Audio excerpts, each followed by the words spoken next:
Session court है, यहाँ पर मैंने कागजात लिए। तो एक तो मेरा हल्का बनता है वो अवारान है जो मुसलसल वहाँ पर इलेक्शन लड़ते हैं, और जिस तरह उनके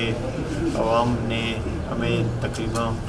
मेरे ख़ानदान में ये मैं तीसरा नस्ल हूँ जो अवारान के लोगों ने मुझे मुसलसल वहाँ से इलेक्शन में कामयाब करते रहे। कोयटा के लोगों ने, कोयटा के दोस्तों ने जिस तरह मोहब्बत दिया और हर तबके ने जिस तरह मोहब्बत दिया और प्यार दिया, तो मैं मजबूर हो गया कि अपने हलके के साथ साथ मैं कोयटा में भी इलेक्शन लड़ूं, और अल्लाह ने मौका दिया। इंशाल्लाह मैं कोशिश करूंगा। अभी तो कोई मुझे मौका नहीं मिला, अगर सही मौका मिला गवर्नमेंट करने का या जो भी हो गया, अवाम ने मुझ पर एतमाद कर दिया, हमारी पार्टी पे एतमाद कर दिया, इंशाल्लाह हम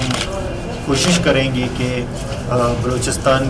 की तरक्की में और बलूचिस्तान की बेहतरी में, बलूचिस्तान के अमन अमान बेहतर करने में इंशाल्लाह हम दिन रात करेंगे। और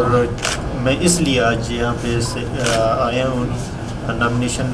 फॉर्म लेने कोयटा के सेटेलाइट टाउन के हल्के से। तो मैं इधर मैंने लिया और उम्मीद करता हूँ कि जिस तरह उन्होंने मुझे मोहब्बत दिया, और उम्मीद करता हूँ वो मुझे